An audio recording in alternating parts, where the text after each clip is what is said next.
all the way up to some great badminton players and footballers. Wow, that's interesting. So you're it's not just badminton. You're a coach in general in terms of badminton, but also soccer. And I know your daughter is a highly rated soccer player as well. Tom, can I ask you a question? And I suppose it's one that people would be how did you get into coaching? To be honest, it was nothing that I planned. I met my current wife, Monica, and I was in Sweden and decided to hang up my rackets around, I think it was 1996. And a player by the name of Stephen Butler.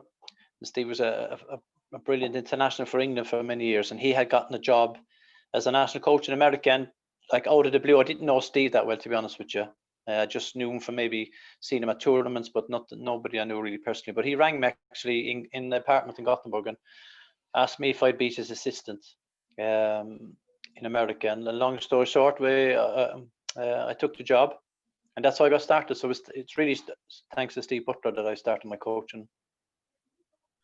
Okay, and I suppose, Tom, what I'm going to say to you now is, and I think Craig is about to do it, but I'd like to welcome somebody very briefly onto the call by the name of Steve Butler. He's currently national coach, I believe, in Poland. So I think, Steve, if you're there, you might come on and share a quick moment. Steve is a former English international, very impressive CV in coaching. So I thought it was appropriate that we would bring him on to have a quick word with you, Tom, and I suppose explain that was a surprise. why he asked you, or what was behind it, getting you into coaching. Steve, are you there? Yes, I'm here. Can you hear me? I hear you, but yeah. Steve, good evening, and you're very welcome. Thanks for joining us. Thank you very much. It's a pleasure to be here. To see Tom again. It's been a long time. A long time, Steve. Yeah, it was a surprise, but nice to see you, son. Yeah, you too. Nice to see you. So, Steve, what was behind your madness, or what did you see in Tom that made you think that you could make a decent coach out of him? I think with Tom, he has a great knowledge of badminton, but he also has a standard. And for me, I wanted someone to work with who had that standard and that commitment, and also someone that wants to make a difference. And I think Tom fitted that profile pretty well. And I think throughout his career, you can see that. He's a great communicator and a great listener. And it's obviously helped him in the prison service, where he's rose to the top fairly quickly. So they were the main things that I saw with Tom, that he knew the game well, great knowledge. I learned a lot from Tom, actually. I think we worked well together because I think we learned from each other.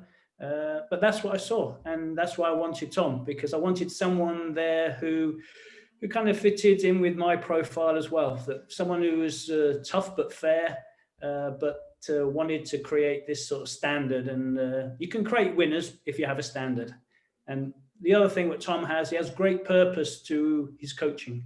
And I think that's really important for players, that they're performing, but they're with a purpose and not just practicing. I think, folks, you've heard a few things there for anybody that's asking about what makes a good coach. You've heard to be a good listener, be a good communicator. It certainly helps having a good knowledge of the sport and somebody who has good standards. And I think you've hit on four things there, Steve. I would totally agree with you. The man beside you on the screen there has them all in abundance. Steve, I really, really appreciate you joining us this evening, and thanks a million for dialing in. And I hope you're going to stay with us for the rest of the webinar. Yes, I will. I'll stay in. Yeah. Great to see you again, Tom. Same, and I just want to say, just to say back to Steve, and when he said a lot of nice things about me, and I appreciate that, Steve. And when you make a choice to leave, so like with Sweden, to go to kind of unknown waters, like, and that's, I can just say only good things about Butts. He was I watched him many times from the losing in the maybe second, third rounds. Myself was watching him in finals in Asia and all over the place, and even on TV, he's actually as a young Irishman, we watched the British Open a few times. So Steve is just he was a winner because he had the qualities that I try to instill in young players today, and that's why he has, I think, over 13 international titles. So it was a pleasure to go there, Steve, and yeah, a lot of us are down to how you are as a person, as a player, So. Okay. Thanks, Tom. Yeah. Appreciate that. Yeah, you're Steve, welcome. You're welcome. thanks a million for joining us. Yeah, no problem. Thank And you. nice to see you. Stay safe, all right? Thank you. Tom, I have a question for you, and I think I'm going to ask you to bring in our current national high performance director, Dan McGee, to help with this one, because I suppose I have a question for Tom, and my question is, surely it's all about talent. We're talking about creating winners, Tom, but surely it's all about talent. The likes of Roger Federer, Lin Dan, you know, winners are born, right? You can't make them. Surely it's all about the talent, and nothing else really matters. It's a hard question, Mike. I mean, I've never coached, you know, like the Roger Federers and this, but I'm pretty sure that they have the same, you know, ingredients that you try to instill in all young athletes or whoever, and that is, you know, talent. It depends what you mean by talent. You need the skills, the physicalities, you know, the reading of the game, the mentality, but all of it is, you don't get there where those players are without hard work and having good people around you. So yeah, you could be talented at, you know, computer skills, you know, football, hurling, whatever it is, but you have to have, I think, certain ingredients, you know, and hard work and skills, and, you know, all these things are very important. But it comes down to hard work, absolutely, a lot of it. That's the main ingredient of anything you want to do, you know, changing your life, whatever it is. Okay, so what I seem to hear you saying is it's all very well to be talented, and I suppose in Ireland, when you hear somebody say, oh, he or she is very talented, people tend to mean technically with a racket. So what would your view on talent be? Would it be broader than that? Well, like I normally look at maybe 3 things. Is something that I've spoken, you know, many years before, because when you're working with people or athletes, you try to break it down for them, so to make it understand where they're going. And like Steve was saying, with a purpose, it's important to have a purpose and a vision. And, you know, one of the things that, if you're talking about, no matter what sport it is, one of them is to being an athlete. You have to be an athlete. So in our sport, badminton, you have to have footwork, you have to have the speed, you have to have the lungs, you have to have everything, no matter what sport it is. And you need to understand that at an early age, that you have to work hard and work on the skills. You know, if you're 9, 10, 13, it's a very important thing to work at skills, because when you're 20, 25, it's difficult. So I think that is important, to be an athlete, but also work on the skills at the appropriate ages. I don't see a lot of that sometimes. You know, I see where young kids are maybe doing push-ups, or they're doing, you know, and where they should be learning to work with a ball or a racket and that kind of stuff. The second one is the attitude, the second day, which is important. And that comes down to the first one, working hard, and the attitude.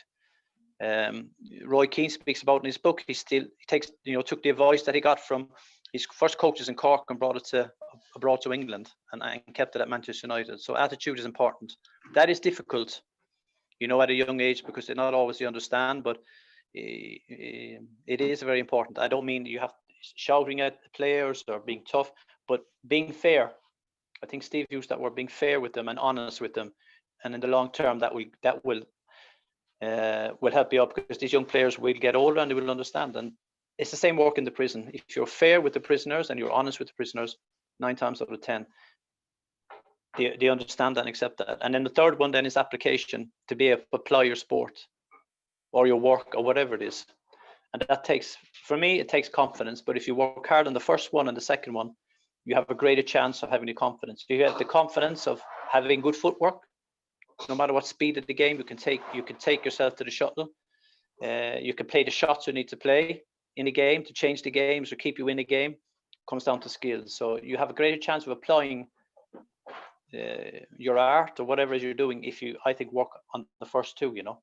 And that's something maybe I didn't understand, or when I was younger, and that's something when you met the best players, I felt that they just had something, they had all the things they needed to be the best. So for me, I've just broke it down into those 3, Mike, you know, athlete, attitude, and having application, confidence to apply what needs to be done. And, you know, it's not that easy, but it has to be. I think it's important to break it down for players. And so, yeah, maybe it was a long answer. No, not at all. You mentioned there, Tom, about learning the skills. And I suppose the question I would ask you is, you know, as a parent, say with a young teenager, surely the measure, and I'm playing devil's advocate here, surely the measure of success is about the amount of medals that they're winning, and that should be the measure of success. Would you feel there is a different measure of success at that stage? Would you sacrifice winning for maybe picking up skills, or what would your focus be on for a young teenager who wants to be a good badminton player? Yeah, I think, of course, when you, it all depends, but I mean, if you get, Tipperary senior hurling team, it's measured on success, right? Or Limerick or whatever at that level, senior level, of course, you win or you lose. But when you're young, you need to learn what you need to do to win. That's important. Give them the tools that they need so they can win later on. And I think that's what to focus on with the young players. And, then it comes back to this application, because when they will play in senior teams, then of course it is about winning and losing. But if you focus on what's important to what you have to do to win, and that's a difficult job, because young kids, they don't maybe always understand that, especially today when I'm working with younger players. It's they maybe don't understand why they have to stay after practice and just do 10 extra crosses into the box, because if you can make those better, maybe we'll score one extra goal. So it is important. But it's important to teach them how to win. And I go back to what I said before, being athletic, training on the physicalities, and then training on the mental, and then the skills is important. So, but training on, giving advice on how to win, that's important. Yeah, I think that's very interesting. And I suppose to any parent that's logging in and listening in with young kids, I suppose you've heard Tom say that certainly at a young age, more or less what he's saying is that, the skills are important. Focus on the skills, focus on the process. It doesn't matter if somebody is winning at under 12, because they might just be twice the size of somebody else, and they might just be winning because they're bigger.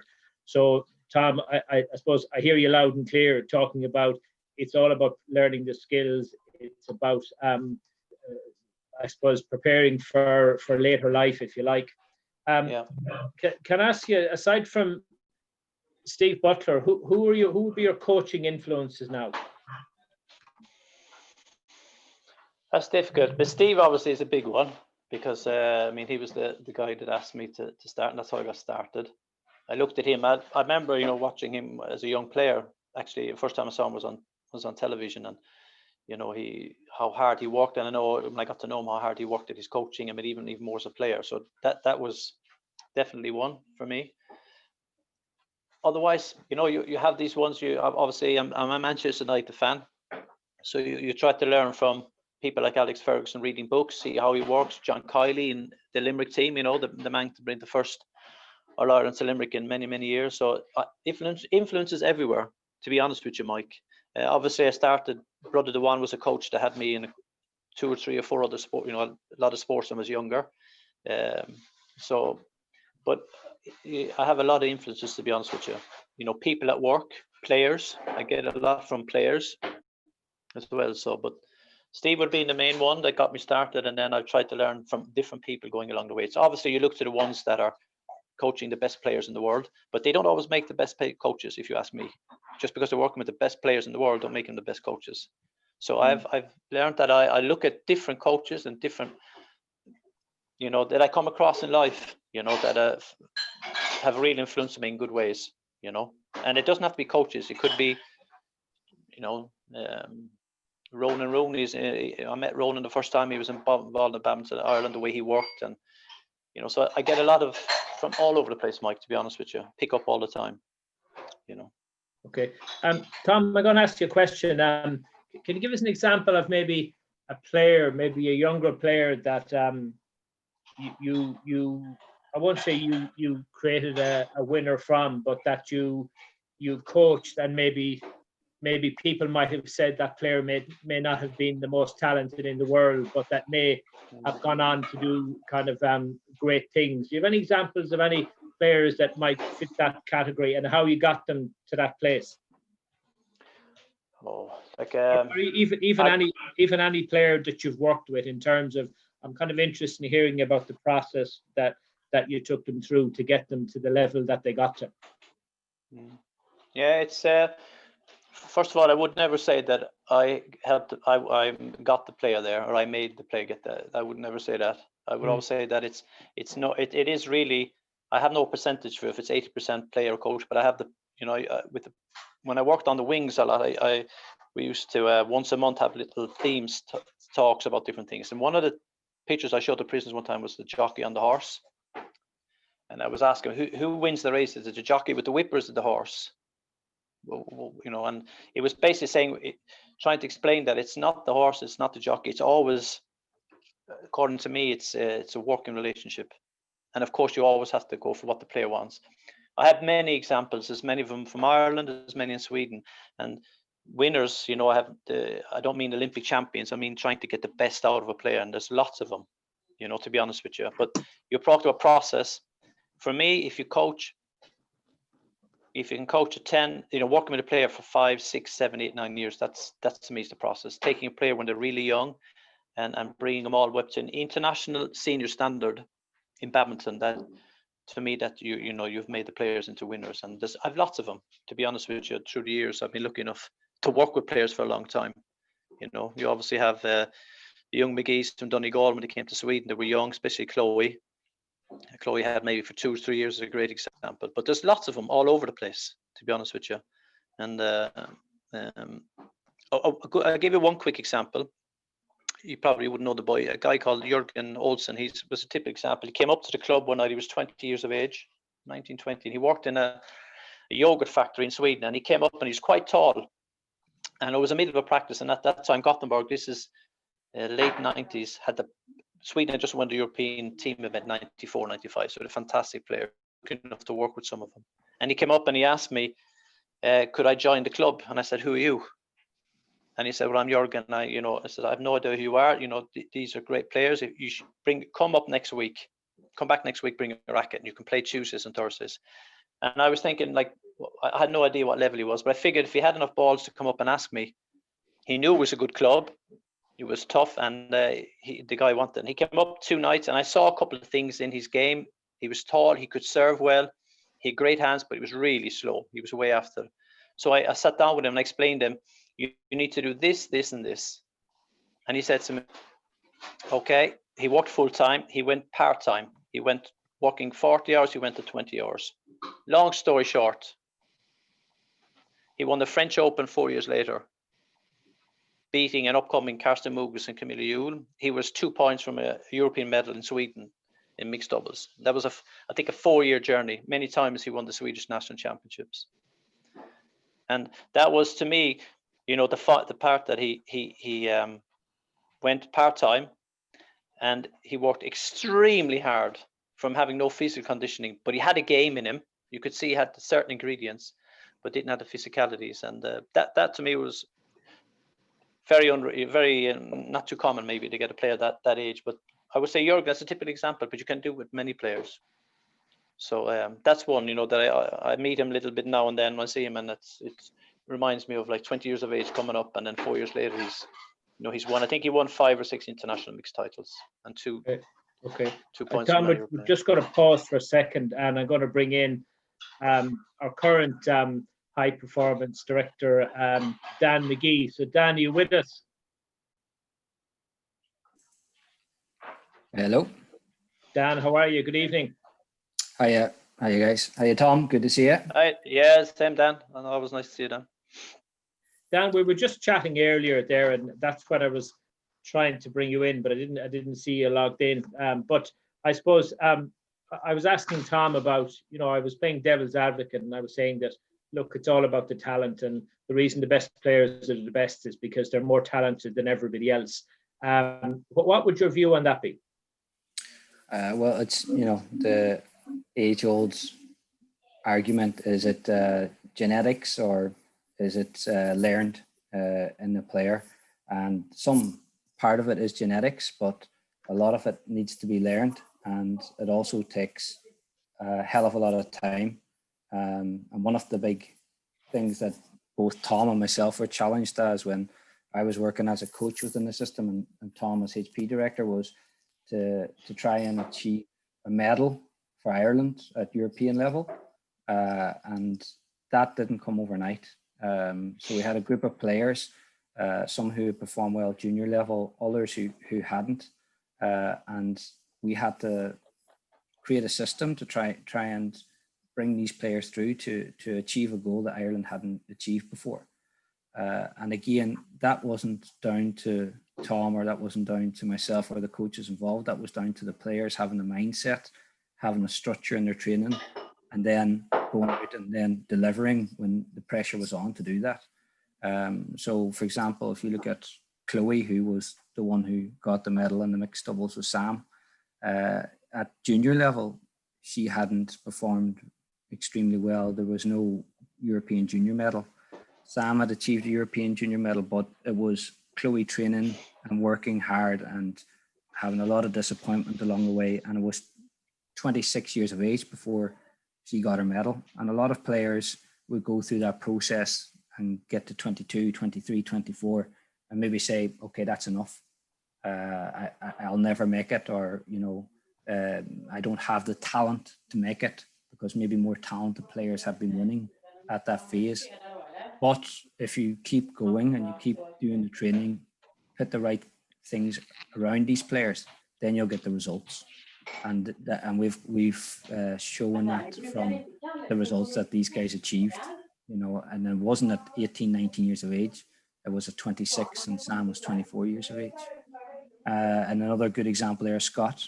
Scott, didn't have a good junior career, but Scott kept working, and he achieved the last 16 position in the Olympics. But there's plenty of times along the way there, and you would have heard it from Scott himself that maybe he had considered that's enough, or that's not going to work. But he stayed with it, and he ended up getting his last 16 position, and creating that big win on the men's singles for Ireland. So for me, it's something that, yes, you need to have some genetic skills, and you need to be able to achieve that. But without the hard work and the determination, it won't come through. Yeah, it's interesting, and I think that's very, very well said, Dan.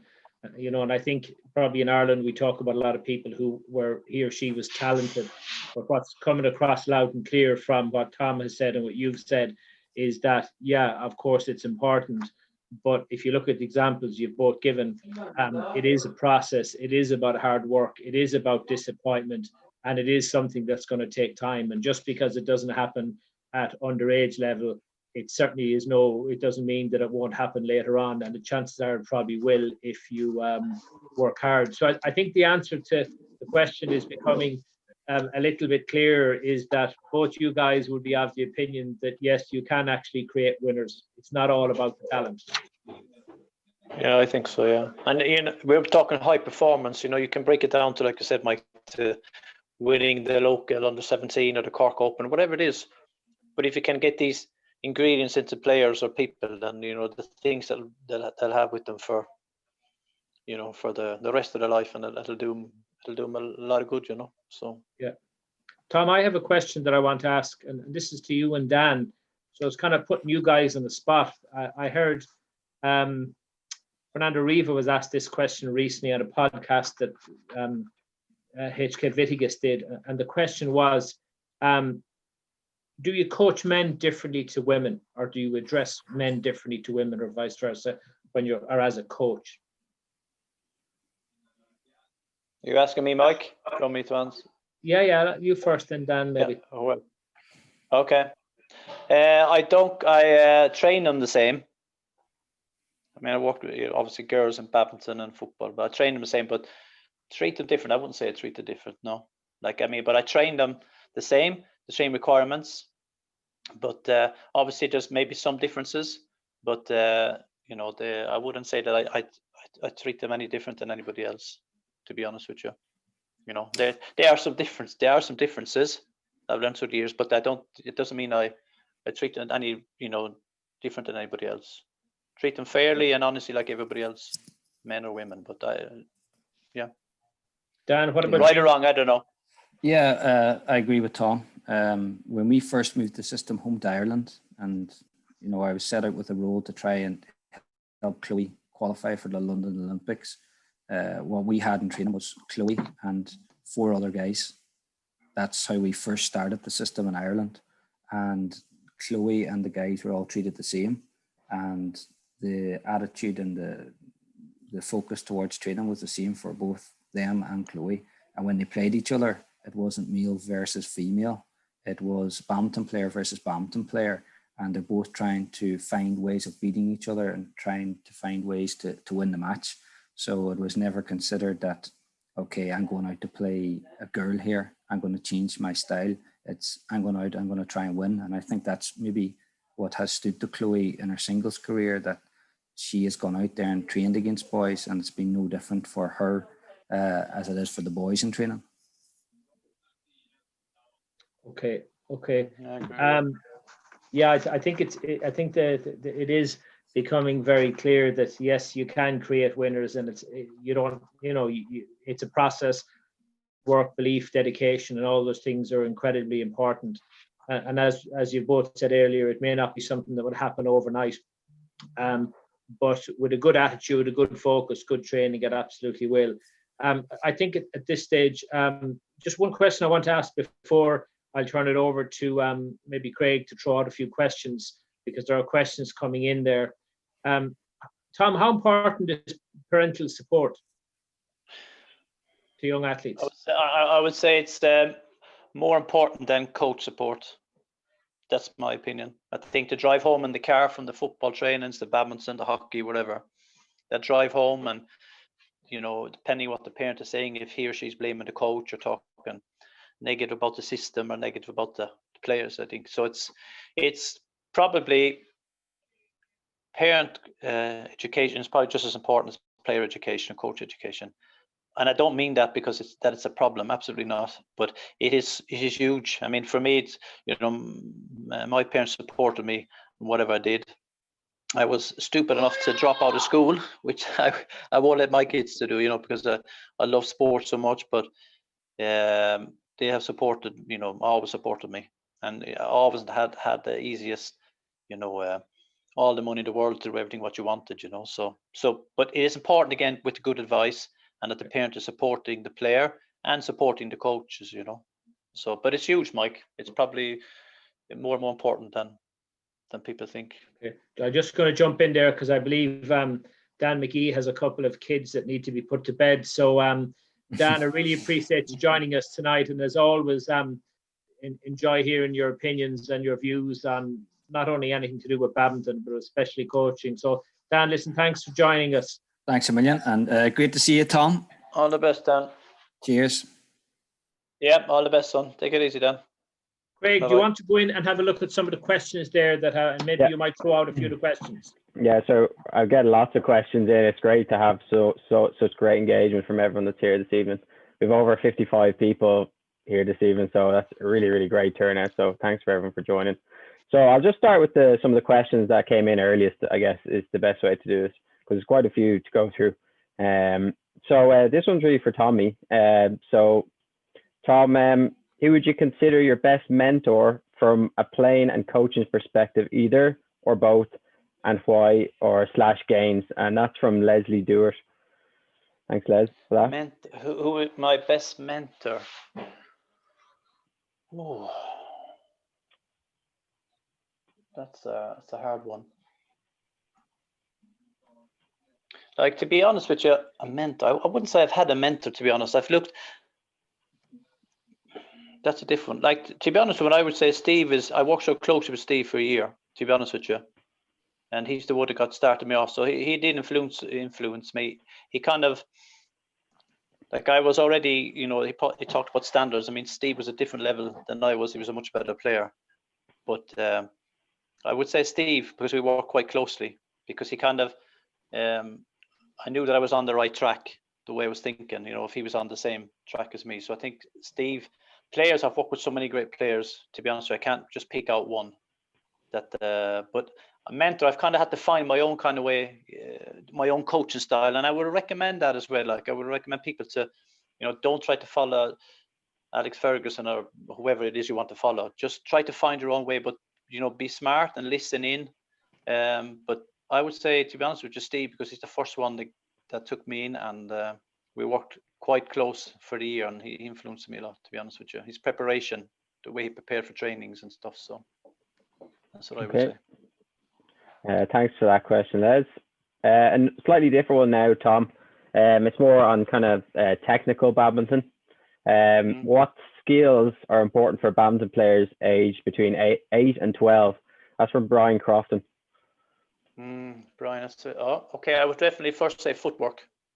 Number one, having really good footwork. I won't get into the small details, but good split steps and just having good footwork, because that is huge.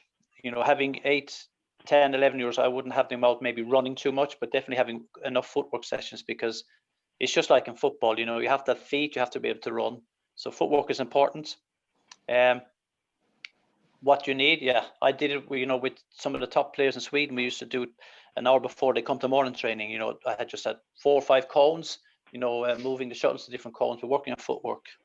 The second one, it depends on what you want to do, but you need skills. You need to have, what I would say, weapons, offensive weapons. In badminton, maybe not too many. You need to have a good hold clear, cross drops, half smashes. Learn the young kids first how to play quick smashes instead of hard smashes, because that requires more technical skills, and learn them the attacking skills. And also, one of the things that I regret myself that I didn't do often when I started coaching is it's very typical to work on the overhead a lot, working on defensive skills, and that's important, but try to balance it out so you're also learning good defensive skills and net skills. So, you know, I would make it simple. Look for the footwork is important. Look what badminton big directors and the top men's and ladies are doing in the world. Break it down, 4 or 5 of the shots that are hitting, and work on those, because you will need weapons if you want to go higher up. Just like hurling and football, you need the skills to score the goals and need the skills to score points at the higher speeds. So footwork important, and a lot of and work on the skills, the attacking defensive shots, even when they're 8 to 13. There's no problem. Tom, I'm going to jump in here with a question for a particular reason, if that's all right, Craig. And it's basically, it's somebody who is, I suppose, saying that in the US over the last 10 years, there's been very much a focus on specialization at an early age in terms of a sport, whereas modern day opinions would very much advocate less structure, less specialization until mid-teens. And that's really about maybe playing more sports while young, specializing later. And I believe that's coming in from a gentleman called Jared Reidy, who might be your uncle. Jared Reidy. Huh? Hello? Tom? Yeah? Did you hear that? No? Did you hear the question? No, sorry. It was a question about specialization. The question was about, in the US, it's all about specializing at a very young age, but that... Yeah, okay. Yeah, I had the question, yes. There's no right or wrong answer. I'll just give you an example. I know in the Premier League clubs in England, they are building more and more multi-sporting halls, because they're understanding the importance of how it is important is to do different sports for the physicalities and avoid injuries. My personal opinion, having daughters that have done both sports, and one is still doing both up to a high level, it all depends. It all depends. When I was growing up in a day, it was hurling, football, badminton, swimming with different sports. It just was there. You know, some footballers, they've only played football since they were 5 or 6. They've been into academy, and so there's no right and wrong. But I do know that in the best academies, they are training different sports with the footballers. So my answer is yes, you should definitely, if you can, do different sports if it's available to you. That's my personal opinion. It's, you know, different reasons for it. One, you get the different types of training. I do believe also that the kids won't tire as much just by playing one sport. And when you have kids of your own that have done it, then I see it also firsthand that it's been very positive for them. So yeah, I think the hurling helped my badminton. I think the badminton helped my hurling, and etc. You know, so. And that just brings me into one other question, which leads on to that. And this is from Alan Cobb. And it's basically saying, why do you think so many talented players fall away from the sport in their late teens? Maybe it's because they specialize too soon, too early. Thoughts? Yeah, it could be one of them. There's no right answer. I heard that a lot, you know, with having coached my kids, my daughters when they were younger in the football, like 5, 6. My players stopped playing sports for different reasons. one reason could be, they've had bad coaches that have said the wrong things and, have focused on the right things, so they don't think it's fun. A lot of players stop because they make different career choices in life. Some could be also because, like you're saying, that it's if you just play badminton, maybe you get bored of it. But there's different reasons for it, to be honest with you. So it's not one thing, I don't think. But I do believe, especially at an early age, if they're enjoying 2-3 sports, if you as a parent, you can keep up with it, you should encourage them, But it can be financially expensive as well, But there's different reasons why players stop. It's not one reason. It's, different cases, different reasons, my opinion. Craig, going to hand it back to you now. Okay. So I got another one in, Tom, from John Coleman. He's asking on some tips to keep players motivated. Now, I'm not sure whether that's in training or in competition, but maybe you could cover off both. Yeah. I don't know, Sam. Some of the players that work with me, I'll give an example. One of the things I do, I did at badminton. I used to have these little video clips sometimes, if it was an Al Pacino speech of a movie or what it is. But a tip I would give them is, and it's something I did in the prison. You can imagine working with prisoners that have life sentences. How do you keep a prisoner like that motivated from not causing trouble on the wing? So one of the things I took what I did from the sport and I took it into the prison and vice versa. I try to have inspire them, have like monthly themes. It could be anything from just a 10-minute talk on respect or watching a clip of a film. I do think it's needed more today because everything goes so quick. So one of the things I did in the prisons, I used to have these monthly themes. And like I said, one time was the picture of the horse and the jockey. Is it me going to make you stop addiction or change your life? Me sitting on the horse, or is it you? So I think what I would encourage them to do is have these monthly themes or try to address different things that it does not always have to be connected to your sport. But I think today you do need to inspire. One of the things I do at the football practices once a month is I do, when we're jogging down, I do these, put things up on the field with different questions, just about, it could be nutrition, it could be about politics, it could be about anything. So trying to make it fun if you can is important, and inspiring at the same time. It doesn't always have to be questions about badminton. It could be about anything, but it is important to do it. Thanks, Tom. I don't know if that's a good answer, but yeah. That's what I did. Okay, I'll go on to another question then from Seamus Halpin, one of our top umpires. So at any stage in your coaching career, have you ever felt like throwing in the towel with a player at any level?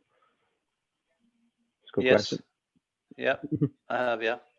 Just like in the prison, many times think, well, why do I bother? But then you go home and you sleep and you wake up the next day and you go back again. So until the prisoner says, don't speak to him anymore, I don't care, I give up, or the player says, I don't, you just keep going. So many times. More, I wouldn't say, I've never, yes, I mean, I have been disappointed. Most of the times that I have been disappointed is not because from my own gain, but because of the player, because he or she hasn't been doing herself justice. So that has like affected me more than, that I'm angry because it doesn't make me look good. So yeah, many times, mostly because, God, I wish they would choose to do this because it would be better for them. But you have to understand that's a process. Mike was speaking about that before. As an early coach, I didn't always understand that. Why don't they just listen to me? If they do that, it'll work. But it's not that easy. So many times, yeah. But luckily enough, I've been, the next day it's been okay until the player of the prison says that's enough. I've always kept going, Yeah, Craig, it might be nice if you brought maybe Steve Butler back in there if you can, because there's a couple of more questions that I think he might him and Tom together might like to go at them. So if Steve is there, you might bring him in.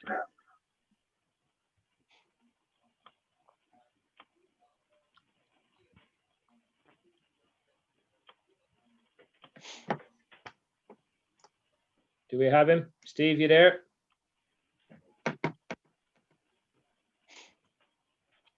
There he is, Steve. Thanks for coming back in, Steve. So question here from a friend of mine, Michelle Corr, down in Ballyheigue in County Kerry. She's doing great things. Tom, I think you're very familiar with the area, aren't you? Yeah, good fishing down there. Michelle is doing great things down there with kids, and she's starting up an academy in Tralee, which is fantastic. And her question is, for kids new to badminton, aged 8, would you advise them to learn first, I suppose, to learn in terms of serving, the backhand serve or the forehand serve? Which would you coach them first? Is that to me? I'll leave that with the butts. Go ahead, Steve. Steve, you take that. I think for me, a lot of people now, you can see they're still using both serves. So for me, I would probably start with the backhand, because I think that most people are using that. But in general, coaching, I would always start with underhand skills before overhand skills, because I think if we use the underhand skills, then we can create good hand, soft play. Some of the things you need, if you're an attacking player, you obviously need to have good skills to be able to play tight to the net to get the lifts, because no one's going to lift to you willy-nilly. So for me, I like to see a lot of players have these skills, underhand skills. So for me, both serves I would do, because both of those serves are actually good techniques for like push shots, which are really like strong shots in the game. Tom, over to you. Yeah, I agree completely. That's what I meant by when you're coaching young kids, give them not just the overhead. It's too much. Before you used to be ending with too much overhead stuff, so work on I agree completely with Steve. I don't know if they still do, but in Denmark they used to have the smaller court, so the young kids didn't have the big strokes to push in the back of the end of the court, and made the court short for the youngest players, just to learn what Steve was talking about, learning the skills to pushing, short movements. So I agree with him completely. I remember actually having that conversation with you years ago about my son Daniel, and one of the things you stressed as important was make sure you teach him to play down low, I think was the term you used at the time, because everybody likes to play overhead naturally, so thanks for that. Craig, jump back in there with questions. Okay. I suppose this question for you, Tom, to do with your playing career than your coaching career. Were you nervous when you were playing the Olympics, or I suppose how did you feel, if you remember? No, I wasn't that nervous, to be honest, because I went to Olympics, maybe was no medal contender. For me it was a competition just to get there. So it would have been different if players at Steve's level and higher, where you're maybe wanting to win a medal. But for me I was actually quite relaxed, to be honest with you, because I was the goal was to get there. That's what was my level. So we were lucky enough to get a good draw in the first round, and we won that, and then we lost to the two boys from Indonesia that lost in the finals. So, but I was nervous, playing matches to get there, but not when I was there. No. Okay, and another similar question then, Tom, I suppose, is how do you stay calm during an important match? Yeah, well, Steve would know that one better than me. He's played bigger matches than me, but I can say it's just like I wish I'd worked in the prison the same time I was playing badminton, because that's exactly what you learn more in the prison. But it's the same thing. You just try to focus on things you can control, and I think one of the things is your body language. If you can control the way you're thinking, you can control your body language. So that's what one thing is. We have a thing in the prison. We say stop, think, orientate, and plan, and I think that's a good voice to say to players, just take more time, relax, and try to have a plan. If you have been nervous before, okay, what have I been doing wrong? Okay, I've been maybe lifting too high, or try to write up and have a plan for the next time. But the most important thing is just to take your time and just have stop, think, orientate, and have a plan of what you want to do. I think, but you learn that very quickly in the prison, because it's daily. So it's be surprised how quickly you learn when you work on it in that environment. So but Steve, I've seen him playing some big matches. I don't know what he used to do. He might have other. I think for me, it's like you obviously learn a lot more the older you get, and that's one of the frustrating things. You have a lot of information, but it's too late to do anything about it because you're past the playing stage. But I think for me, it's like to focus on performing. And I think a lot of players, what they focus on is just the outcome, which is either winning or losing. And I think if you perform, it gives you a platform then to be able to win. But if you don't perform, there's no platform to win. And I also think that a lot of players, they become quite nervous because, like Tom says, they focus on different things. There's so many players that actually focus on the score and react to a score. And then the whole game changes because they're following the score. And if they're 5 or 6 points behind, then they focus on the score, they become nervous and make more errors. They need just to focus on performance. If you focus on that performance, you go a long way to winning. I think that's a very, very good point.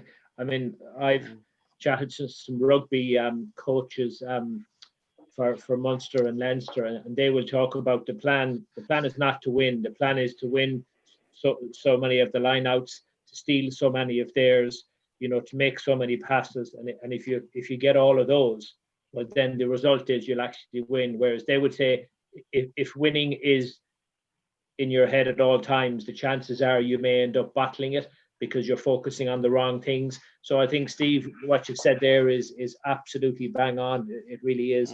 Listen, just a very quick shout out to Donny O'Halloran there. Donny is joining us from Cardiff. Just wanted to say a quick hello to Donny, former national champion, former international, and I think he's involved with the Welsh set over there. So delighted to see Donny logging in there this evening. Craig, over to you again with any questions. Yeah, we've time for a few more. One from Georgina Ward here for yourself, Tom, about confidence.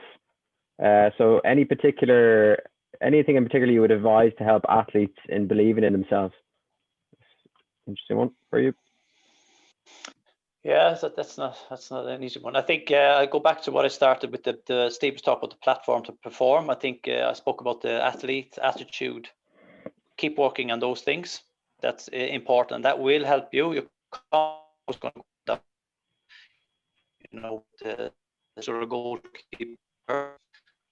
And normally, what is important if your confidence goes down is that you have people around you. And I think a good advice if you're working with young players, if the confidence is, remember that treat them not just badminton players, treat them like human beings. So their identity isn't always just through their sport. I think that is important. That's something I focus on the last few years more, that there is the football or the badminton or the hockey, but there's also the person. So I think that's important that they understand that, because you did a bad batch doesn't mean that, you know, you're a bad person. So that's important to always have that, but go back to the basics, like Steve was talking about, athlete attitude, performing, and just remember that everybody plays a bad badminton match. It doesn't make you a bad person. So that's important, that you treat them not just like as athletes, but as people as well. So I think that's important. But confidence, you know, you can't buy it. You have to earn it, and you have to keep it simple. I think that's a good advice, and just go back to the basics and do your best. One thing I would say, what I do try to instill as well, is don't worry what other people think or say. That's something I know the footballers are quite, and the prisoners used to say a lot. It doesn't matter what the guy in room 4 says. Focus on yourself, and have people around you that know who you are and treat you, you know, the right way. That's important, and I think that you won't get too many dips with it, you know. But go back to the basics. I think if you're looking at confidence from my point of view, it's like you have to accept that players can fail, and if they're allowed to fail, it actually gives them confidence, because they have to learn new skills, and sometimes players are a little bit closed to new skills, but they're going to fail new skills, because if they could do everything, then they wouldn't have to learn anything. So I think failure is something that coaches have to accept. And we also have to tell that to the players, that you're allowed to fail. We're teaching you a new skill. You're not going to be very good at it. And that kind of creates a confidence that they're allowed to fail. And if they're allowed to fail, then I think they buy into learning skills easily and more readily. Guys, I think we're going to, Tom, there's a question here. It's not a question, but there's something here posted about whether or not they have Mars bars in Sweden. Now, I think you'll probably get that, and you'll have a good idea who it's from. Probably nobody else in the call will. But anyway, there is a question with regard to, for both of you actually, is what are, and it's coming from the United States of America. It says, what are you most proud of, or what is the highlight I suppose, in your opinion, of your accomplishments to date as a coach? Oh God, that's very difficult, that one, as a coach. No, that's very, very hard. I think Let me give you No, one, it's Tom. difficult. I think for Tom, go ahead, Steve. Yeah, thanks. Tom was involved. We never won the Pan Am Juniors as in the US, and Tom and I, when we went there, we managed to achieve that. So I think for us, that was the first big thing that we won. We helped to push the system to win that. So I think that was for us was quite a good achievement in there. So I think, you know, Tom was a huge part of that. So I think, Tom, you have to remember these things. Yeah, I do. But to be honest, like, I don't mean this in an arrogant way, but like, there's so many players that have been proud of achievements over the years. So it's very difficult, you know, and it could be players that you may have even heard of, you know. So it's difficult. A proud moment was the young boy Josh McGee when he won the European Games medals for the first time in Baco. You know, he was a young kid that, you know, he worked so hard and played with his brother Sam, and you know, that was probably a great achievement. That was to sit behind his court. But there's been a lot of them, to be honest with you. And I've been lucky enough to be sitting behind the court and with players. So maybe Limerick winning the All-Ireland hurling also was a good one to watch. Yeah. As a Limerick supporter. Okay, I think we'll move very quickly on. This is the last question for both of you. 18 all in the third set. Very important match. It could be for a medal in the Europeans or whatever. What advice do you give your player from behind the court? Don't go passive. Be proactive. At this stage, it's very easy to sit back and try not to make the mistake and think, I can't make the mistake. And if you think like that, you're going to make a mistake. So for me, my advice would be proactive. You don't need to particularly speed up, but you need to stay proactive and look for your opportunities. Don't sit back, because if you sit back, you're likely to lose that match. Yeah. My son, just before you come in, Tom, it's interesting you say that, Steve, because I try, I'm not very successfully at times to coach my kids, and particularly my son.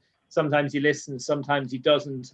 Sometimes I think maybe he's not listening, but I think he probably is. But he played the semi-final of the Nationals under 17s, and I didn't go. My wife went, and she was texting me all the time. So it got to 18 all in the third set, and I asked myself exactly that question: what would I tell him if I was there?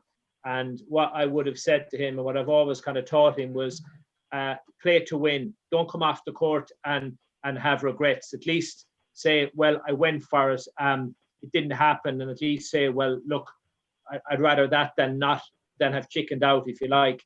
And he hit 3 winners in a row. So I think somewhere along the line, he listened to what I was telling him. Tom, what's your thoughts? What would you say? I agree with Steve. You know, I've sit behind the court many times at 18 all in big matches, and that's what the best players do. They keep working. The occasion doesn't go to them. They're active, and you know, it's the same with, you see it in football as well, when the momentum changes and all of a sudden the confidence goes. So I agree. You know, sometimes the first thing that happens is the feet. You don't move your feet just as well. You're a little bit late on the shot. That can make the difference. So yeah, I agree. Easier said than done, but I think it's good advice. Yeah. Craig, over to you. Sorry for jumping in there. Thanks, Mike. Okay, we said we'd keep it to an hour, so we're going to try and wrap up, I think. So thanks for all the questions from everybody. Thanks to Mike for giving up his time to facilitate this evening from Nina Badminton Academy. Massive thanks to Tom for giving up your time this evening. I'm sure we got some great insights from you, and people were really engaged with the questions, so it's great to see. And thanks for Dan and Steve for jumping in to assist us in some of the questions and thoughts. Thanks. It's good to have you here. We have recorded the webinar this evening, so we're hoping to get that up on our YouTube in a couple of weeks for anyone who wants to pass it on to anyone who might have missed it.